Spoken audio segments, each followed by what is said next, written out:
Time to present you the English news. President Ashraf Ghani has ordered the National Defense and Security Forces to abide by strict rules for preventing civilian casualties in their operations against militants. A UN report from last month shows that a record number of civilians were killed in 2018. As President of responsible state, I must say that civilian casualties are most tragic even in times of war.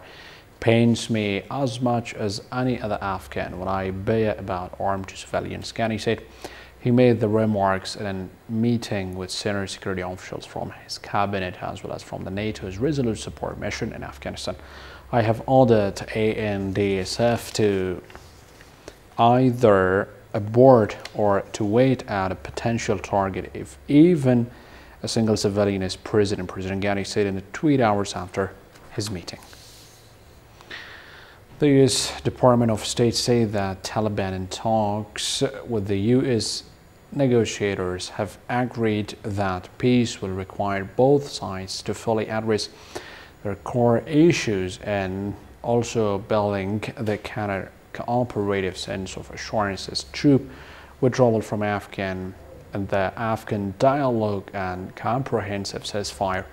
We have received reports back from the Special Representative Khalilzad that they have had meaningful progress. Robert Pellman said that the department's duty is briefing Washington on Tuesday. He said that in the fresh round of talks, the two sides were able to move to agreement and draft on the first two principles.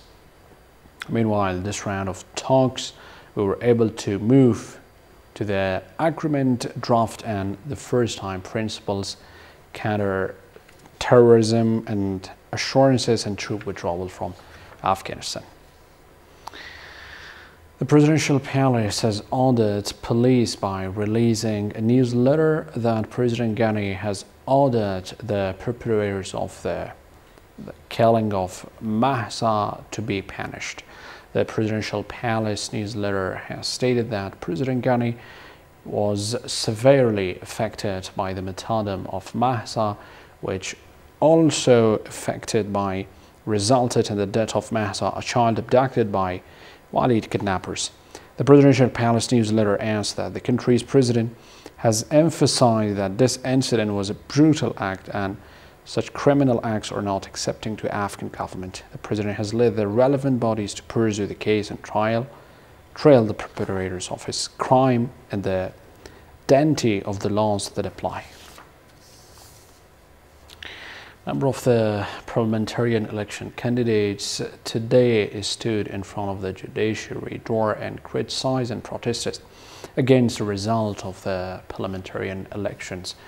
The protesters stated that they have got some documents that shows the former commissioner of the presidential parliamentarian elections imitated in the process. Those should be prosecuted and should be punished. The protesters stated that if those commissioners were not punished and process were not done on them, so they may not accept the result of the parliament election from Kabul city, and they asked government officials and institutions to start their prosecution about this issue as soon as possible. Thank you. That was a brief. Good night. Bye.